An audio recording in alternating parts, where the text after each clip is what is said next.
Perkembangan UMKM di Indonesia disusun oleh Sony Dianmarta 1823140022. UMKM, bisnis yang dijalankan individu, rumah tangga, atau badan usaha ukuran kecil. Penggolongan UMKM lazimnya dilakukan dengan batasan omset per tahun, jumlah kekayaan atau aset, serta jumlah karyawan. Komitmen yang kuat dari pemerintah telah mendorong perkembangan dari UMKM.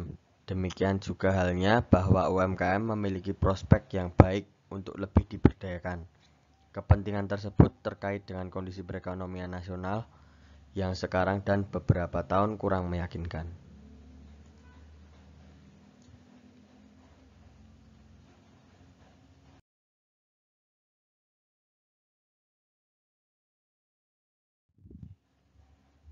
Potensi-potensi yang sebetulnya dimiliki oleh bangsa Indonesia, maka perlu dirumuskan dan dijabarkan implementasi strategi dan program-program yang jelas untuk mencapainya. Untuk tujuan tersebut, yang diperlukan adalah dukungan dari pemerintah dan dari stakeholder lainnya, seperti Bank Indonesia.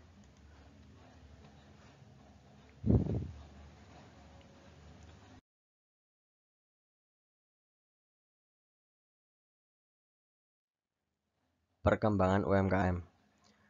Menurut UUD 1945, kemudian dikuatkan melalui TAP MPR nomor XVI MPR RI 1998 tentang politik ekonomi dalam rangka demokrasi ekonomi. Usaha mikro kecil dan menengah perlu diberdayakan sebagai bagian integral dari ekonomi rakyat yang mempunyai kedudukan, peran, dan potensi strategis untuk mewujudkan struktur perekonomian nasional yang makin seimbang, berkembang, dan berkeadilan.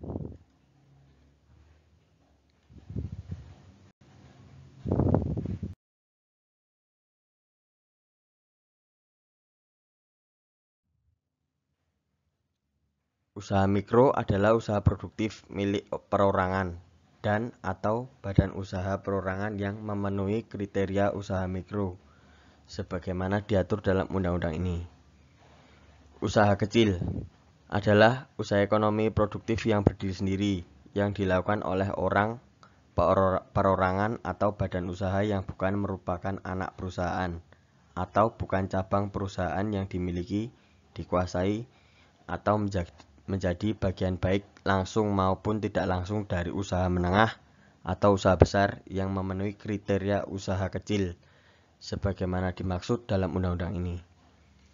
Usaha menengah adalah usaha ekonomi produktif yang berdiri sendiri yang dilakukan oleh orang, perorangan, atau badan usaha yang bukan merupakan anak perusahaan atau cabang perusahaan yang dimiliki, dikuasai, atau menjadi bagian baik langsung maupun tidak langsung dengan usaha kecil atau usaha besar dengan jumlah kekayaan bersih atau hasil penjualan tahunan sebagaimana diatur dalam undang-undang ini. Usaha besar adalah usaha ekonomi produktif yang dilakukan oleh badan usaha dengan jumlah kekayaan bersih atau hasil penjualan tahunan lebih besar dari usaha menengah yang meliputi usaha nasional milik negara atau swasta, usaha patungan, dan usaha asing yang melakukan kegiatan ekonomi di Indonesia. Dunia usaha adalah usaha mikro, usaha kecil, usaha menengah, dan usaha besar yang melakukan kegiatan ekonomi di Indonesia dan berdomisili Indonesia.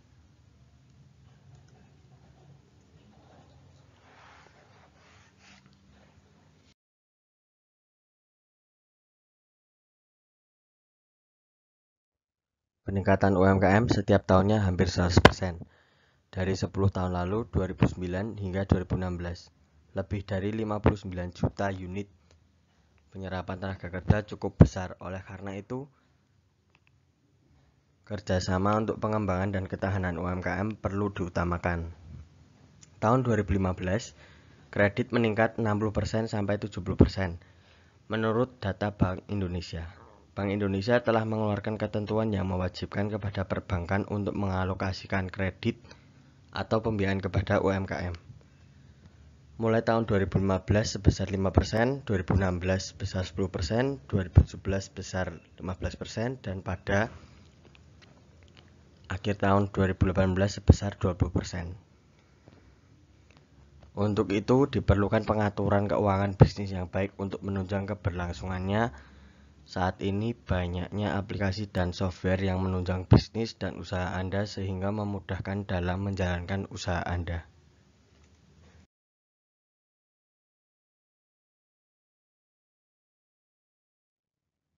Tantangan.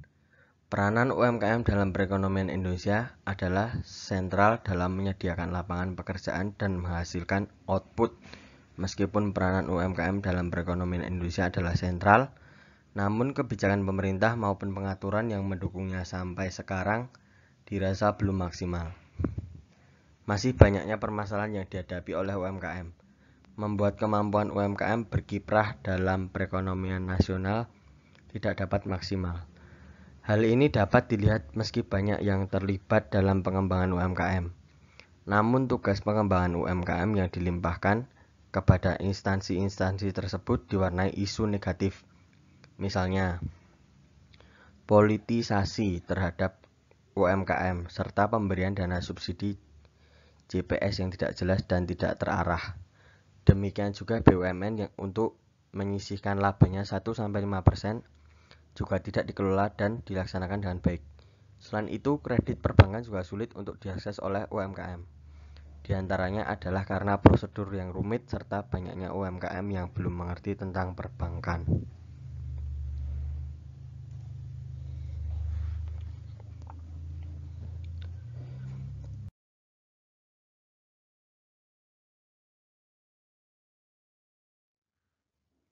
Masalah finansial dan non-finansial yang dihadapi oleh UMKM. Masalah finansial diantaranya kurangnya kesesuaian, terjadinya mismatch antara dana yang tersedia yang dapat diakses oleh UMKM. Tidak adanya pendekatan yang sistematis dalam pendanaan UMKM. Biaya transaksi yang tinggi yang disebabkan oleh prosedur-prosedur kredit yang cukup rumit sehingga menyita banyak waktu sementara jumlah kredit yang dikucurkan kecil. Kurangnya akses ke sumber dana yang formal, baik yang disebabkan oleh ketiadaan bank di pelosok maupun tidak tersedianya informasi yang memadai. Bunga kredit untuk investasi maupun modal kerja yang cukup tinggi. Banyaknya UMKM yang belum bankable, baik disebabkan belum adanya manajemen keuangan yang transparan maupun kurangnya kemampuan manajerial dan finansial.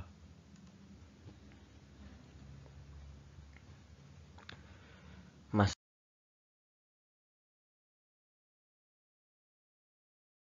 non-finansial. Kurangnya pengetahuan atas teknologi produksi dan quality control yang disebabkan minimnya kesempatan untuk mengikuti perkembangan teknologi serta kurangnya pendidikan dan pelatihan. Kurangnya pengetahuan akan pemasaran yang disebabkan oleh terbatasnya informasi yang dapat dijangkau oleh UMKM mengenai pasar, selain karena keterbatasan kemampuan UMKM untuk menyediakan produk atau jasa yang sesuai dengan keinginan pasar. Keterbatasan sumber daya manusia atau SDM, serta kurangnya sumber daya untuk mengembangkan SDM. Kurangnya pemahaman mengenai keuangan dan akuntansi.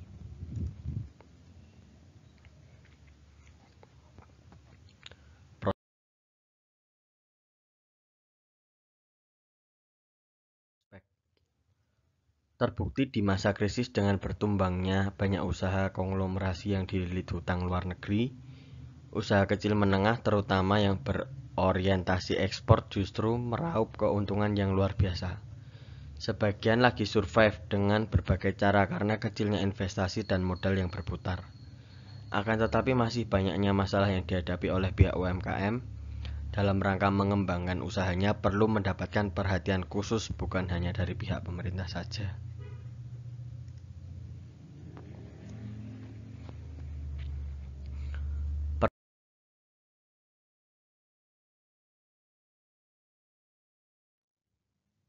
Pertama, mungkin dapat dipahami bahwa sebenarnya lembaga yang paling bertanggung jawab untuk mengembangkan sektor ekonomi UMKM adalah pemerintah, di mana hal tersebut seharusnya sudah tertuang dalam blueprint kebijaksanaan pembangunan di wilayahnya masing-masing. Di antaranya pemerintah melalui dinas-dinasnya di bawah koordinasi Bapeda harus mampu menyusun dan menerbitkan landscape atau peta potensi sektor ekonomi UMKM. Ini secara jelas dalam berbagai aspeknya, yang nantinya dapat dijadikan acuan bagi lembaga-lembaga lainnya untuk mengambil kebijaksanaan secara tepat. Kedua, dalam kaitannya dengan lembaga-lembaga dunia usaha, baik pengusaha UMKM maupun pengusaha besar, mereka selalu harus berupaya secara mandiri dan sukarela untuk melakukan langkah-langkah strategis dan realistis dalam berusaha, atau melakukan aliansi usaha secara profesional baik dengan pengusaha sektor UMKM maupun dengan sektor-sektor usaha lainnya dalam bidang-bidang yang telah disebutkan. Sedangkan bagi pengusaha besar di daerah, kiranya mereka berusaha menyertakan sektor ekonomi UMKM sebagai partner berusaha secara fungsional atas dasar saling menguntungkan. Serta kiranya pengusaha besar tersebut berusaha melakukan investasi berkenaan dengan pemberdayaan sektor atau potensi sumber daya lokal unggulan, utamanya dalam industri pengolahan dengan melibatkan sektor UMKM.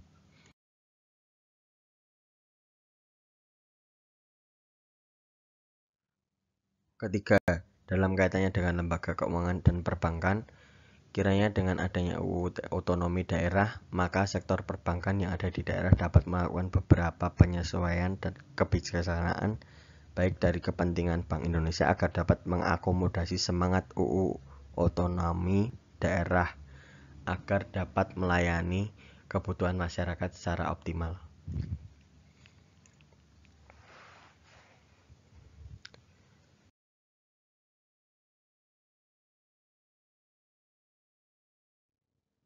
Strategi pemberdayaan UMKM. Aspek manajerial yang meliputi peningkatan produktivitas, omset, tingkat utilitas, tingkat hunian, meningkatkan kemampuan pemasaran, dan pengembangan sumber daya manusia. Aspek permodalan yang meliputi bantuan moral, penyisian 1-5% keuntungan BUMN dan kewajiban untuk menyalurkan kredit bagi usaha kecil, minimum 20% dari portofolio kredit bank, dan kemudahan kredit.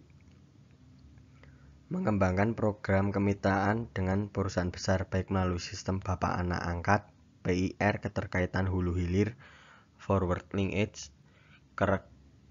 keterkaitan hilir hulu, backward linkage, modal ventura ataupun subkontrak. Pengembangan sentra industri kecil dalam suatu kawasan apakah berbentuk PIK, pemukiman industri kecil, LIK, lingkungan industri kecil, SUIK, sarana usaha industri kecil yang didukung oleh UPT, unit pelayanan teknis, dan TPI, tenaga penyuluhan industri. Pembinaan untuk bidang usaha dan daerah tertentu lewat KUB, kelompok usaha bersama, koperasi industri kecil dan kerajinan, Kopinkrah.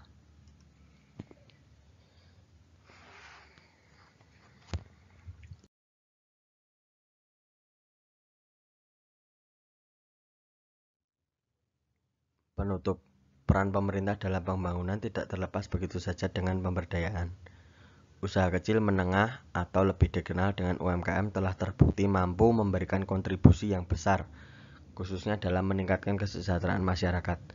Begitu besarnya kontribusi bagi pembangunan membuat pemerintah mau tidak mau harus turut membantu dalam upaya memberdayakan, bukan malah memperdayakan. Akhirnya uraian di atas pada dasarnya dimaksudkan untuk menjelaskan bahwa merealisasikan strategi pembangunan melalui pemberdayaan sektor ekonomi usaha mikro kecil dan menengah UMKM, yang sebenarnya dapat dikatakan sebagai sesuatu hal yang dapat menjadi sulit tapi juga dapat menjadi sesuatu yang mudah. Hal tersebut hanya ditentukan oleh kesamaan atau perbedaan pandangan kita terhadap masalah yang dihadapi. Jika kita sepakat bahwa tanggung jawab terhadap pencapaian cita-cita merealisasikan strategi pembangunan ekonomi merupakan tanggung jawab bersama, maka hal tersebut mungkin akan menjadi sesuatu yang mudah. Sekian perkembangan ekonomi.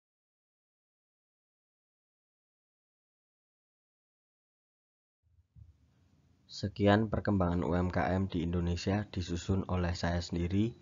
Mohon maaf jika ada salah kata atau yang kurang berkenan pada hati pendengar. Saya ucapkan terima kasih.